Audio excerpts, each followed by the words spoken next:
Welcome to House Life Coach, a podcast created by, for, and with the passionate coach members of the Philippines chapter of the International Coaching Federation. Here we shine a light on the unique journeys of coaches, offering listeners an authentic glimpse into coaching as both a transformative profession and a powerful tool for personal growth. Join us as we celebrate inspiring stories, we foster meaningful connections, and explore how coaching can spark change in every life it touches. All delivered with warmth and authenticity. For our pilot episode, we shine a spotlight on Coach Geraldine Dinglasa. Please help me welcome Coach Jerry. How's Hi, life? How's life, Coach? I'm good so far. All right. What's good today, Coach? Mm, this is my first time stepping confidently into the spotlight. It's not common for me. So I feel like this is the highlight of my day today. Wow, it is also for me. And I'm very happy and grateful that you are here with us, Coach Jerry. Okay, so just to start it off, who's Coach Jerry? Mm, I always describe myself as someone who is heart-centered. So most of what I do will feel that way and does feel that way for a lot of the people I work with. So I am a positive psychology coach. Um, and then my day job is also revolves around mentoring coaches. Mhm. Okay, that's nice. All right.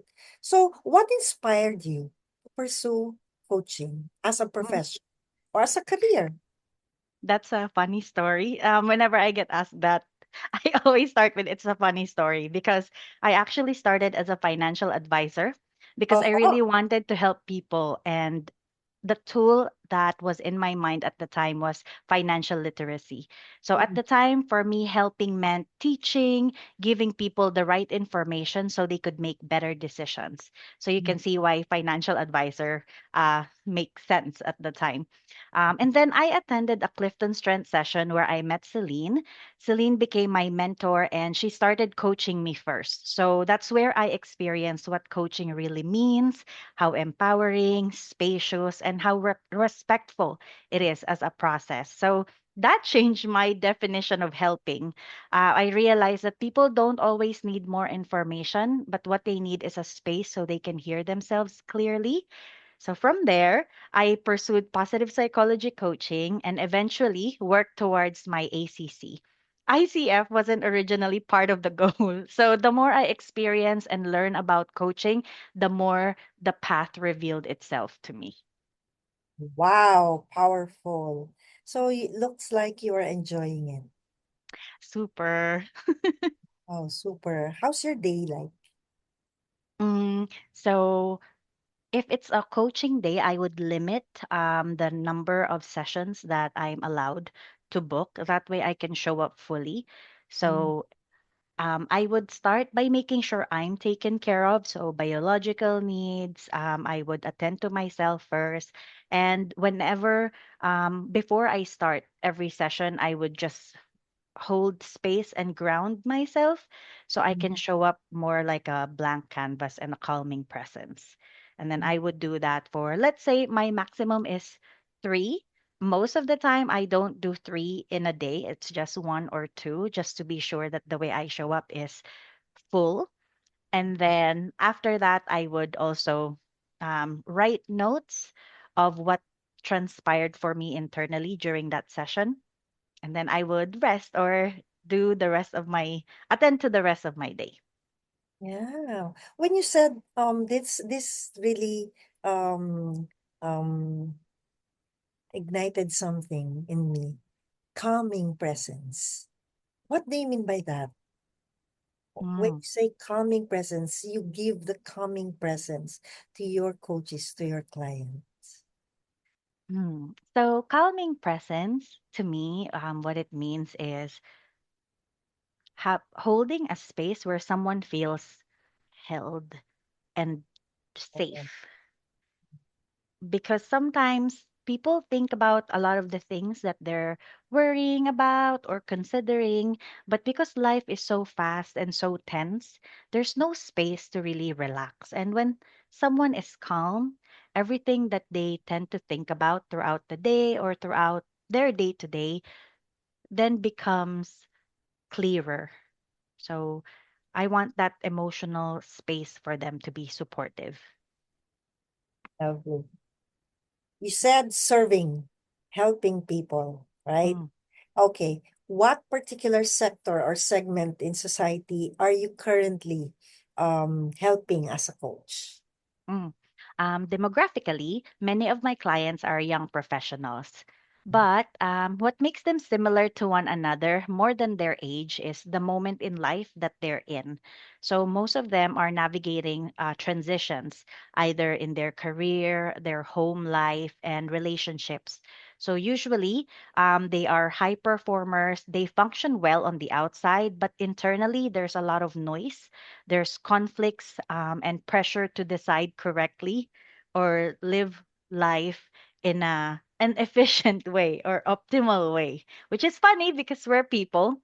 But what they also need most would be that space to slow down, untangle what they're carrying, and also hear themselves. Sometimes they would think out loud, and once they have that clarity, it allows them to move forward. Sometimes they thought they need change, and then sometimes they would move towards staying. But what's clear is that they would leave the session being more intentional about their next steps. Yeah, and that's because you provided that space for them Yeah. to find clarity because you yourself, you're grounded, right? Mm-mm. As a coach. All right. So can you, I'm just curious, can you um remember a particular rewarding, anything, any rewarding or memorable experience that you had in your coaching journey? It could be a fun Yeah. thing as well, but something that is memorable or rewarding. Mm, there was a client. It was on the early part of my practice, and she came in very agitated. There were lots of external opinions around her, and it was making her overthink. So, what's interesting at the time was she couldn't explain why it bothered her so much. She just knew that she was feeling unsettled. So, through the process, we slowed it down. We explored that feeling until she connected it to one of her values. And I could literally see that shift in her. Her eyes lit up, her posture changed, and although no external factors has changed yet, there was more clarity, like she knew exactly where she stood. And the reason it was memorable for me is because it reminded me of when I was the one being coached and that Mhm. feeling of walking away with more self trust. I realized I'm now witnessing that same shift in someone else. So it's like I'm on the other side of the conversation. Yeah, wow. That is transformative, right? Very trans Mm-mm. very good. So what unique challenges do you face now as a professional coach? And how do you overcome them? I mean, you mentioned something about most most of your clients are young professionals who are overthinkers, you know, Mm. and you are also a young professional, right? That's true. Yeah, and you're also human. There will be days that, you will not be okay or you are not in your best self. So how do you overcome? Hmm. Um, I think the biggest challenge I faced, especially during the early part of my practice, was learning the difference between caring and carrying. So, What is that? uh, Caring? caring and carrying. Carrying. Wow. Okay. I want to know the difference between caring and carrying. Right. Correct. Okay, so when clients come to you, right, and they're in transition periods, they know they are capable people and they would gain that clarity in session. Often that would make them take action towards making real change. And with change, even if it's positive change, there will be a certain level of discomfort, distress, and it will hit them when they sense that uncertainty. So I noticed that I was feeling a certain level of responsibility for what might happen after the session. It's like, oh, someone changed careers and they're starting over. And what if it doesn't work out the way they imagine? Is it now my fault? Mhm. So I consulted with a community of coaches I was training with. Some of them are experienced therapists, some of them are more seasoned as coaches. And what I had to do is to strengthen my boundaries in my role as a coach and remind myself that I have to support their awareness, not manage their outcome. So it's a lot of trusting my clients that they own their life, that their decisions are theirs, and they are capable of handling what would follow that change. So that shift helped me show up with more presence and less pressure. So helpful for Wow. both of us. Yeah. More presence and less pressure. Mm-mm. I will borrow that. Okay. It's really something um very tangible for me at this moment because sometimes we are really pressured, we are also pressured, to always be the best versions of ourselves always all the time, but actually we too are carrying Mm-mm. something in us, and that's something what you shared is something that we can all learn from as a coach. There are other people to whom we can turn to and ask. Asking for help is something that each one of us, can really learn from as a best practice to overcome days or challenges when we are not really our best selves. Right? Yes. Right. Yes. Wow. That's good for me. Okay. So how do you stay updated? You mentioned something about, talking to people and yeah, people you also trust. So how do you stay updated and pursue continuous growth in your profession as a coach? Um, Coach Jerry. So, what I discovered when it comes to coaching, that is growing happens not in isolation, but through shared reflection and conversations. So, what I've been doing throughout the year is, or throughout the year since I studied to become a coach, is to stay closely connected with coaching communities that's both locally and internationally. I meet regularly with my training cohort, and we treat it like a support space for coaches. So we will coach each other, we reflect on sessions, we share what we're learning in real time, whether it's techniques, insights, and then we have a coaching book club. So we slowly go through a book together and discuss how it actually shows up in our practice. So the book we're on right now is called Positive Provocations. It's Oh, questions to elevate your coaching practice. oh wow. Positive provocation. Wow, that's something. Nice. Oh, thank you for sharing that, huh? And if I see you, I will borrow the book. Okay.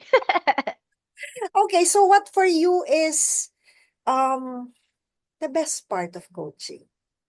Mm. Um, there's so much, but I would have to pick um, the moments where a question opens something new for my clients. So, with clients who engage in the coaching conversation, they've already spent a lot of time thinking before they come to the coaching. They've gone through the same thoughts. They would have thought about scenarios or actions that they want to take, how they feel about the situation. And then within a session, sometimes a single question could shift the way that they see themselves or their situation. And it's so visible how surprised they can look. You can also sense a bit of relief. Like it's like discovering a door that they didn't know was there. So being a witness to that kind of surprise is my favorite part. I like that. I like the using the door, the metaphor of the door. Lovely. My question is now, for you, have you closed the door on financial advising now that you are into coaching? I have. There was a time where I was studying coaching and I was renewing my license, but I felt like I wanted to go all in. And because my definition of helping people have changed, I wanted to align more with coaching practice. Okay, so but when you were still young, what was your idea of helping? I mean, how do you help classmates, family members who are in a bind or something like that? A lot of it is taking on what was not mine. Oh, Uh, fixing. because I would feel deeply and I don't want them to feel that way anymore. So I would try to help. I would put in effort, whatever resources was available. I was generous in time and effort. Yeah, I suppose most coaches are. But when we became coaches, we understand that, oops, yeah, yeah, Hindi sa'yo yan. yeah, correct. And it's not always healthy to Yes. carry. I like the word that you use, carrying. It's not Mm. always healthy to carry somebody else's load. Yes. And just knowing that just because you're not carrying it doesn't mean you're not caring about Yes. them. Oh, I love that. Please expound on that, Jerry. So sometimes the most helpful thing for someone, regardless of your relationship, it could be professional, it could be personal. You can love someone deeply and not carry what is theirs. It supports their development, it helps them be more responsible, accountable. So sometimes carrying for them really hinders their growth. Wow. Yeah, we allow them, right? We give them that space. We hold them accountable for the decisions that they make once the clarity is there. Mm-mm. Right. I love it. Okay, so um you said you have already closed the door in your the life that you had before coaching, and Mm-hmm. I can see how you are really enjoying coaching. Just talking about it, your eyes light up as well. You know, yeah, and the energy, um, talking about how you can help other people through coaching, right? Okay, so this one I will ask you. I call this the three and one segment. It's not coffee. It's not three in one, but three and one. I will ask you one question and it will allow you to give me three answers. Okay? Okay. You may tell me more, explain more about the answers that you give. Okay? Okay. I really want to shine a spotlight on you as a coach. So this three and one, I want you to think about it and, share with us in the most authentic way that Coach Jerry is. Okay. Oh, wait, before I go into that, where'd you Mm-hmm. get your name? I'm curious. Jerry Lynn. Or now it's Jerry. Yeah, so Jerilyn came from, it's very Filipino. So it's my parents' name combined. So my father's name is Jeronimo Oh, and he is called Jerry. yeah. And then my mother is Arlene. And Mm, so it became Jerilyn. nice. Okay. But now we know you as Coach Jerry. Yes. Okay. All right. Now on to our three and one. Ha. What question? Okay. Because you embody a coach who is always willing, ready, and able to serve others through coaching. What three things? Give me the three things that coaching changed in you. Mm. Okay. um, Coaching changed the way I see myself. Oh, okay. Um, I used to I used to think that that natural sense of holding space for others. So I always get the feedback from people around me that I'm so easy to talk to, easy to open up with, it's so easy to trust me, or they're not usually the type to tell someone a lot, but with me, it's so easy. And I used to, I think, take that for granted or maybe underestimate the value that holding such presence means. Okay. But because of coaching, I can see how using that natural talent is a way of serving people. Yeah. That's one. That's one. Mhm. Two more. Uh, I think coaching also changed or developed the way I listen to others because there's so much within what someone says.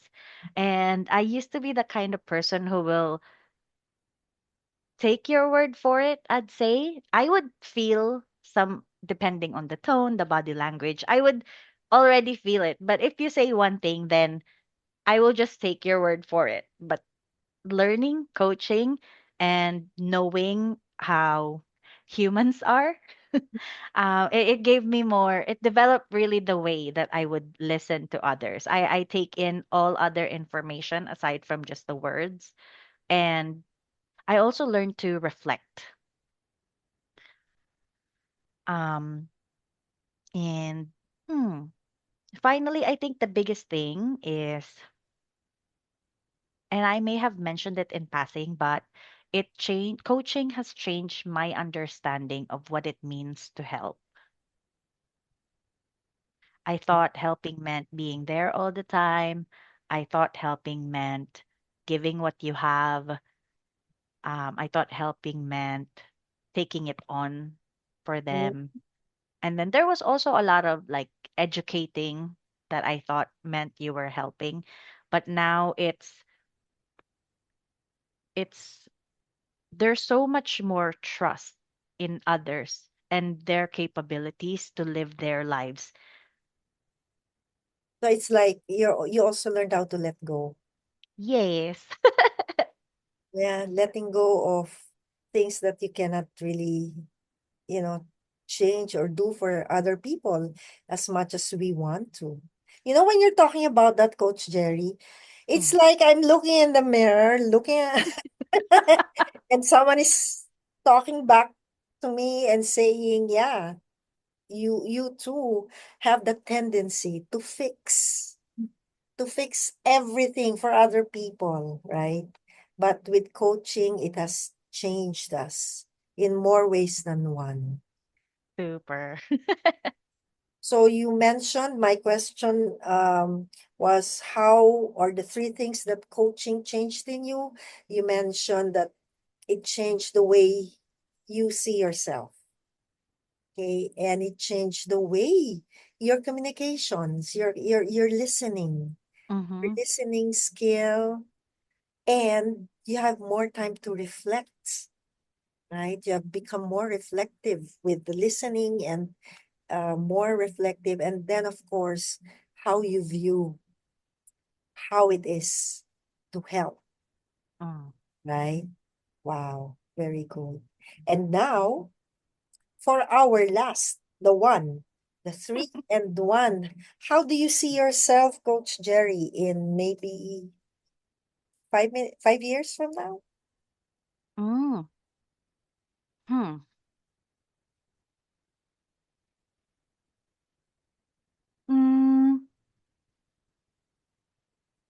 5 years from now, I see myself as someone more embodied who has more clarity about how she wants to show up for herself, for others, and someone who acts on the purpose she's found in her life. Yes. Very nice, Coach Jerry. Very inspiring. Yeah. Thank you. Thank you for sharing that.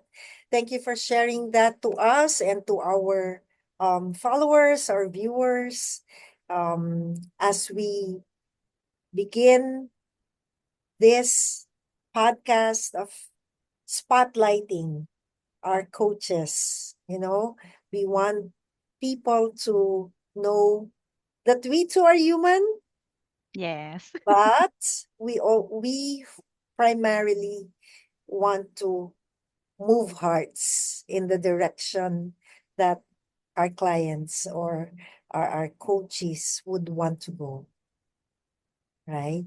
Okay, so where can your friends, or if there's anyone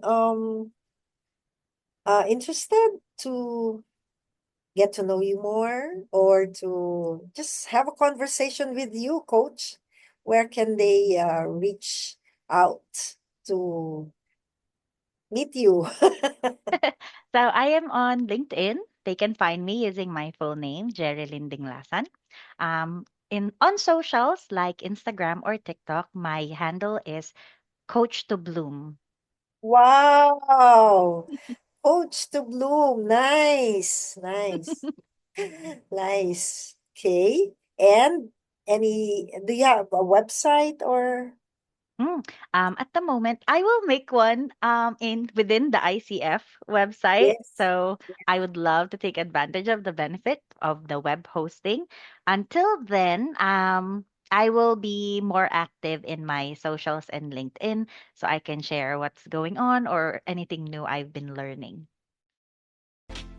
Thank you for joining us on this inaugural journey of House Life Coach as we wrap up today's episode featuring Coach Geraldine Dinglasan. We hope her story has inspired you to explore your own paths and possibilities. Stay tuned for more stories, connections, and conversations that empower. Until next time, this is your host, Makai Quadra, signing off with gratitude. House Life Coach.